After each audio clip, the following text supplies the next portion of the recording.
Assalamualaikum warahmatullahi wabarakatuh. Puji serta syukur marilah kita panjatkan kehadirat Allah Subhanahu wa taala yang telah memberikan rahmat, kesehatan dan keselamatan kepada kita semua sehingga dapat mengikuti pertemuan kali ini. Sebelumnya terima kasih kepada Bapak dan rekan-rekan yang telah memberikan kelompok kami kesempatan untuk memaparkan materi. Adapun topik materi kali ini yaitu mengenai tentang negara. Perkenalkan, nama saya Salwa Nurarapah dengan NPM 193404154 sebagai moderator sekaligus pemateri kelima. Dengan rekan saya yang pertama, Septi Dwi Anissa dengan NPM 193404056 sebagai pemateri pertama. Yang kedua, Anissa Dwiyanti Suhendra dengan NPM 193404058 sebagai pemateri kedua. Yang ketiga, Nuni Nuraini dengan NPM 193404166 sebagai pemateri ketiga. Dan yang terakhir, Galuh Rahmawati dengan NPM 193404087 sebagai pemateri keempat. Baik, langsung saja. Pembahasan kali ini yang akan kami bahas dalam materi negara yang pertama mengenai pengertian negara. Yang kedua, teori-teori terbentuknya negara. Yang ketiga, unsur terbentuknya negara. Yang keempat, bentuk negara. Yang kelima, sifat-sifat negara. Yang keenam, fungsi negara. Dan yang ketujuh, Negara Kesatuan Republik Indonesia. Pengertian negara. Negara dalam bahasa Inggris dikenal dengan state, etat dalam bahasa Prancis, dan staat dalam bahasa Belanda. Penyebutan negara dalam beberapa istilah tersebut bermula dari bahasa Latin, yaitu kata status atau statum yang berarti suatu keadaan atau segala sesuatu yang bersifat tegak, tetap, dan sesuai pada penempatannya. Pengertian negara menurut para ahli. Yang pertama, menurut George Jelinek mengartikan negara sebagai sebuah bentuk organisasi kekuasaan dari sekumpulan orang yang mendiami suatu wilayah. Selanjutnya, menurut Hegel mendefinisikan negara sebagai suatu bentuk organisasi kesusilaan dari hasil perpaduan atau sintetis antara kemerdekaan individual dan kemerdekaan yang bersifat universal. Selanjutnya, menurut Logamen, negara merupakan suatu organisasi bermasyarakat yang memiliki kekuasaan untuk mengatur dan melindungi masyarakat dalam mencapai tujuan. Selanjutnya, pengertian negara menurut Horland Jalski bahwa negara merupakan suatu bentuk pengintegrasian masyarakat yang memiliki kewenangan secara sah dan memaksa dibanding dengan individu kelompok yang menjadi bagian dari masyarakat tersebut. Selanjutnya, menurut Roger Hassel tentang negara merupakan alat agensi atau alat kewenangan masyarakat untuk mengatur dan mengendalikan permasalahan bersama. Selanjutnya, menurut Max Weber menyatakan negara diartikan juga sebagai suatu bentuk kesatuan masyarakat di suatu wilayah yang memiliki hak monopoli dalam menggunakan kekerasan fisik secara sah. Selanjutnya, menurut Meriam Budiarjo, negara merupakan suatu wilayah teritorial di bawah kekuasaan sah monopolis yang dimiliki para pejabat untuk memerintah rakyat. Selanjutnya ada teori terbentuknya negara. Yang pertama, teori perjanjian masyarakat. Teori ini menyatakan bahwa negara terbentuknya berdasarkan hasil perjanjian masyarakat yang pada awalnya tidak mempunyai suatu organisasi. Selanjutnya ada teori ketuhanan. Teori ini memiliki pendapat bahwa sebuah negara dan kekuasaan seorang penguasa merupakan pemberian Tuhan. Selanjutnya ada teori kekuatan. Teori ini memiliki pendapat bahwa kekuatan power menjadi sumber terbentuknya sebuah negara. Selanjutnya ada teori organis. Teori ini menyatakan bahwa negara diibaratkan sebagai sebuah organisme makhluk hidup. Selanjutnya ada teori historis. Negara merupakan suatu lembaga atau badan sosial yang tidak dibuat atau dibentuk tetapi muncul sesuai kebutuhan masyarakat secara evolusioner. Yang selanjutnya yaitu unsur terbentuknya negara. Secara universal, unsur-unsur terbentuknya sebuah negara dibedakan menjadi dua, yaitu unsur konstitutif dan unsur deklaratif. Unsur konstitutif adalah unsur yang mutlak atau wajib terpenuhi ketika sebuah negara dibentuk atau didirikan, sedangkan unsur deklaratif hanya sebagai bentuk penerangan adanya sebuah negara. Unsur-unsur konstitutif terbentuknya negara meliputi beberapa komponen, yaitu memiliki rakyat, memiliki wilayah, dan juga pemerintahan. Unsur-unsur ini disebut sebagai unsur konstitutif karena merupakan syarat mutlak untuk berdirinya sebuah negara. Apabila terdapat salah satu dari 3 unsur konstitutif yang tidak terpenuhi, maka tidak dapat dikategorikan sebagai sebuah negara.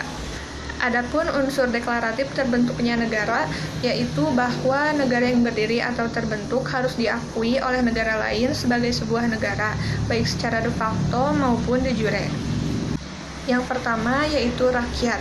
Salah satu unsur yang harus dipenuhi dalam membentuk negara, yaitu adanya rakyat. Negara sebagai sebuah organisasi resmi haruslah memiliki anggota organisasi di dalamnya, yaitu orang-orang yang terlibat dalam kegiatan bernegara dan diberi nama warga negara. Seseorang yang bertempat tinggal di sebuah negara dapat dikatakan sebagai warga negara apabila dapat memenuhi berbagai persyaratan yuridis di negara tersebut. Orang yang tidak atau belum memenuhi persyaratan yuridis negara tersebut, maka dapat dikatakan sebagai orang asing atau warga negara asing. Yang kedua yaitu wilayah. Wilayah merupakan bagian di muka bumi yang dijadikan tempat untuk melaksanakan roda organisasi negara oleh warga negara. Di dalam wilayah itulah darat, laut, dan udara, warga negara dapat melaksanakan kehidupan dari berbagai aspek, baik kehidupan berbangsa maupun kehidupan bernegara, sesuai prinsip kedaulatan yang dimilikinya. Wilayah merupakan tempat berlakunya kekuasaan negara sesuai dengan batas wilayah masing-masing. Yang ketiga yaitu pemerintahan. Pemerintahan di sini diartikan sebagai pemerintahan yang memiliki kedaulatan, baik kedaulatan ke dalam maupun kedaulatan keluar, untuk memenuhi tugas dan wewenangnya dalam mengatur kepentingan warga negara dan tujuan negara. Pemerintahan sangat penting dalam berdirinya sebuah negara. Sistem pemerintahan di berbagai negara memiliki karakteristik tersendiri. Sistem pemerintahan yang dianut di negara-negara di dunia yaitu sistem pemerintahan parlementer, sistem pemerintahan presidensial, dan sistem pemerintahan campuran. Yang pertama yaitu sistem pemerintahan parlementer. Dalam sistem pemerintahan parlementer, kekuasaan pemerintahan dijalankan oleh parlemen. Dengan kata lain, parlemen memegang peranan penting dalam menjalankan pemerintahan dan memiliki kewenangan dalam pengangkatan seorang perdana menteri sebagai kepala pemerintahan. Selain itu, dalam sistem ini, parlemen dapat melakukan pemakjulan terhadap pemerintahan dengan dikeluarkannya mosi tidak percaya oleh parlemen. Dengan kata lain, dalam sistem pemerintahan parlemen, seorang perdana menteri harus memberikan pertanggungjawabannya kepada parlemen. Berbeda dengan sistem pemerintahan presidensial, dalam sistem pemerintahan parlemen dapat memiliki seorang presiden untuk memimpin negara dan seorang perdana menteri sebagai pemimpin pemerintahan.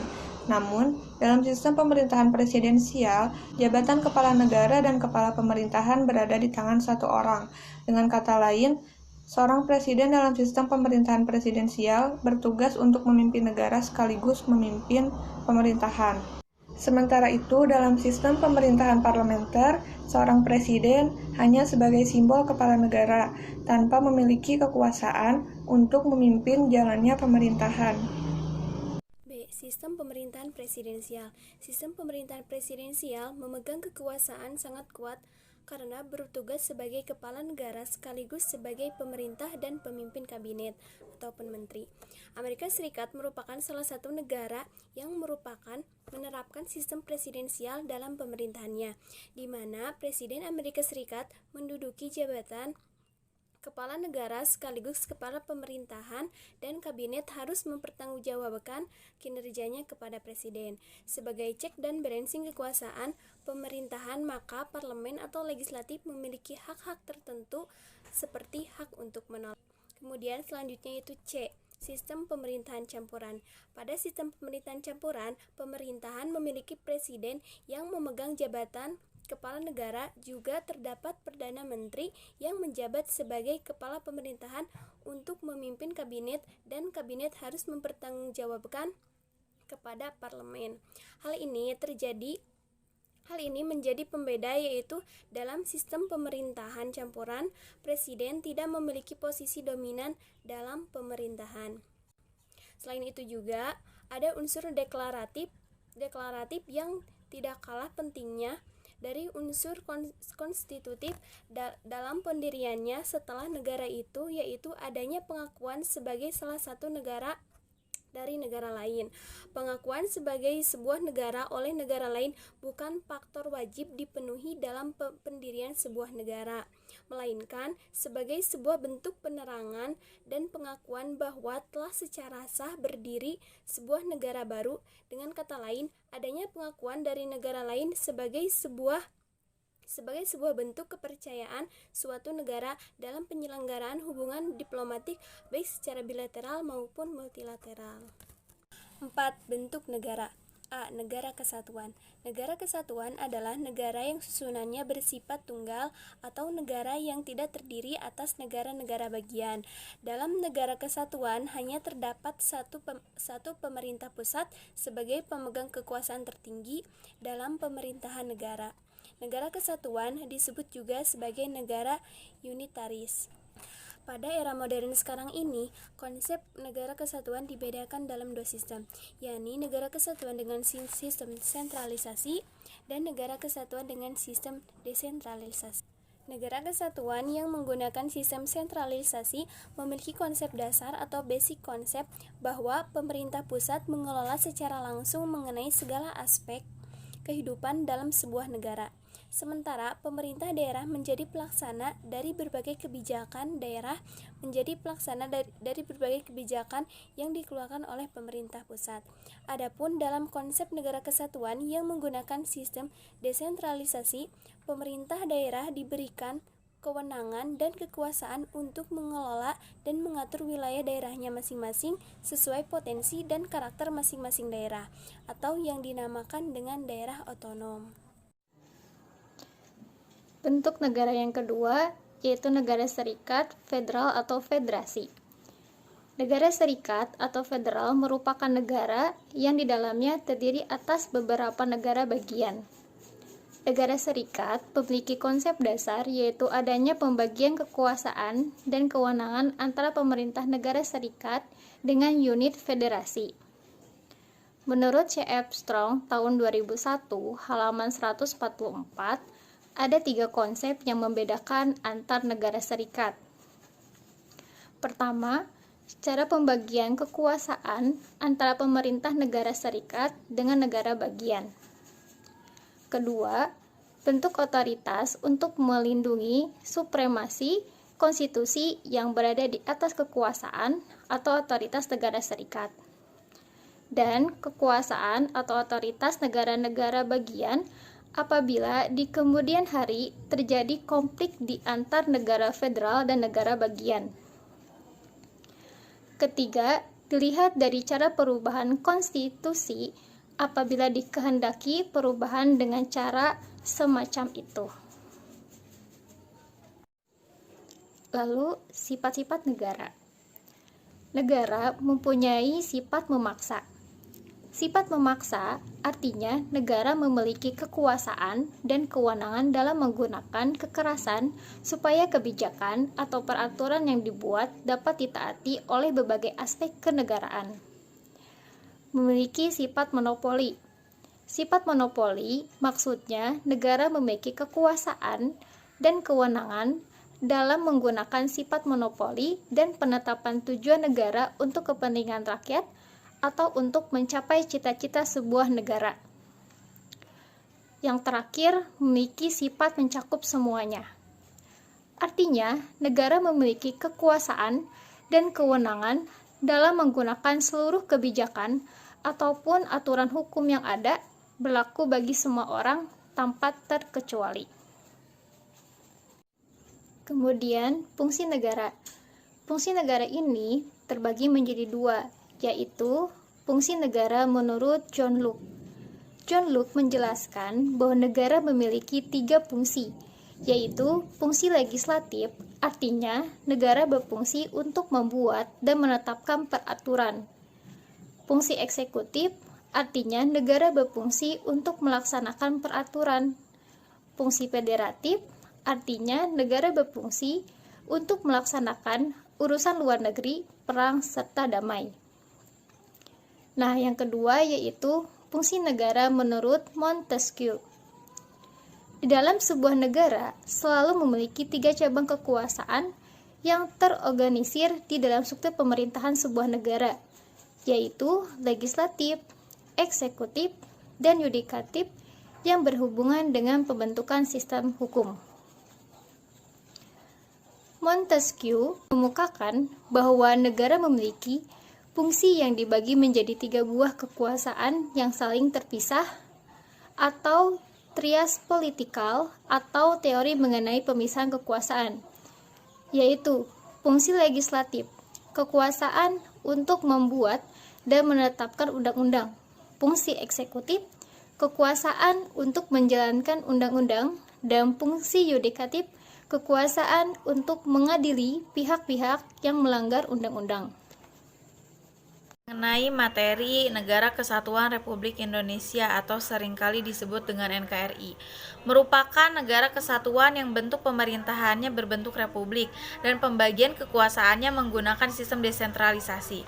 Sistem desentralisasi ini memungkinkan pemerintah daerah untuk menjalankan otonomi seluas-luasnya dalam rangka pengelolaan pemerintahan daerah sebagaimana telah diatur di dalam peraturan perundang-undangan, sebagaimana pada pasal 1 ayat 1 Undang-Undang RKRI tahun 1945 menjelaskan bahwa Negara Kesatuan Republik Indonesia adalah negara kesatuan yang berbentuk republik. Hal ini juga ditetapkan dalam pasal 18 ayat 1 Undang-Undang NKRI tahun 1945 bahwa Negara Kesatuan Republik Indonesia dibagi atas daerah-daerah, provinsi, dan daerah provinsi itu dibagi atas kabupaten dan kota, yang tiap-tiap provinsi, kabupaten, dan kota itu mempunyai pemerintahan daerah yang diatur dalam undang-undang.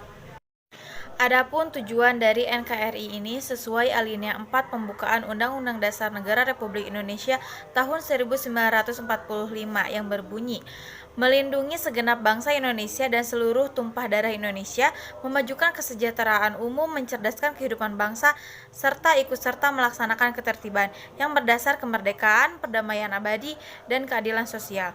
Sebagai negara kesatuan yang berbentuk republik, Indonesia memiliki fungsi antara lain fungsi dalam membentuk lembaga negara, fungsi dalam pembuatan undang-undang dasar, dan fungsi dalam penetapan APBN.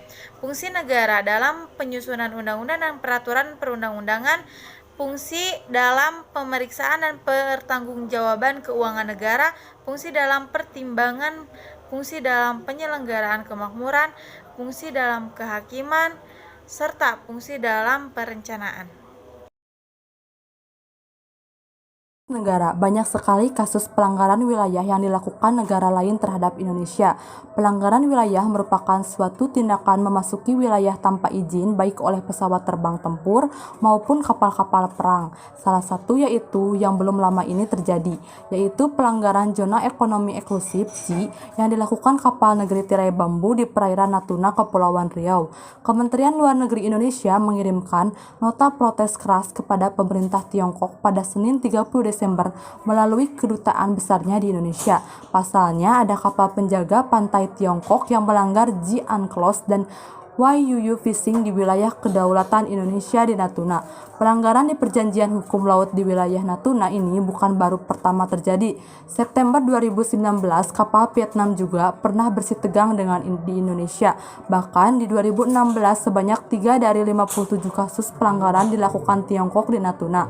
Perundingan batas laut terus dilakukan demi menjaga stabilitas kawasan, namun Tiongkok terus berusaha membangun persepsi batas lautnya. 19 line di kawasan yang berbatasan dengan negara-negara Asia Tenggara. Memasuki tahun 2020, pelanggaran tetap dilakukan oleh Cina. Terbaru, Komando Armada Tentara Nasional Indonesia Angkatan Laut melaporkan kehadiran Coast Guard Cina di perbatasan zona ekonomi eksklusif Indonesia di Laut Natuna Utara, Kamis 2 Januari 2020. Coast Guard Cina mengawal beberapa kapal nelayan negeri tirai bambu yang sedang melakukan aktivitas perikanan dalam rilis yang diterima CNBC Indonesia Jumat 3 Januari 2020. Kepala Dinas Penerangan Komando 1 Letnan Kolonel Laut Fajar Tri Rohadi mengatakan kehadiran Coast Guard Cina menimbulkan reaksi dari KRI yang beroperasi di perairan tersebut. Pada tanggal 30 Desember 2019, KRI Titapji 381 saat melaksanakan patroli sektor di perbatasan Ji Laut Natuna Utara, tepatnya pada posisi mendeteksi satu kontak kapal di radar pada posisi 051414 T jarak 11,5 nm menuju selatan dengan kecepatan 3 knots ujar Fajar. Dan setelah didekati pada jarak 1 nm, kontak tersebut adalah Cina Coast Guard nomor 4301 CG 4301 yang sedang mengawal beberapa kapal ikan Cina melakukan aktivitas perikanan. Lanjutnya, walaupun dinilai telah melakukan pelanggaran, Cina berdalih tidak ada pelanggaran hukum internasional di perairan Natuna. Hal itu disampaikan oleh juru bicara Kementerian Luar Negeri RRC Geng Shuang dalam press briefing di kantornya Kamis 2 Januari 2020. Jadi dapat disimpulkan bahwa negara adalah organisasi kekuasaan yang berdaulat dengan tata pemerintahan yang melaksanakan tata tertib atas orang-orang di daerah tertentu. Negara merupakan suatu wilayah yang memiliki suatu sistem atau aturan yang berlaku bagi individu di wilayah tersebut dan berdiri secara independen. Negara Kesatuan Republik Indonesia merupakan negara kesatuan yang pemerintahannya berbentuk republik dan bagian kekuasaannya menggunakan sistem desentralisasi. Sistem desentralisasi ini memungkinkan pemerintah daerah untuk menjalankan otonomi seluas-luasnya dalam rangka mengelola pemerintahan daerah sebagaimana telah diatur dalam peraturan perundang-undangan. Tujuan NKRI ini sesuai dengan alinea 4 pembukaan Undang-Undang Dasar Negara Republik Indonesia tahun 1945, yaitu melindungi segenap bangsa Indonesia dan seluruh tumpah darah Indonesia, memajukan kesejahteraan umum, mencerdaskan kehidupan bangsa, serta ikut melaksanakan ketertiban dunia yang berdasarkan kemerdekaan, perdamaian abadi, dan keadilan sosial. Sekian dari kelompok kami, mohon maaf bila ada kesalahan. Akhirul kalam, wassalamualaikum warahmatullahi wabarakatuh.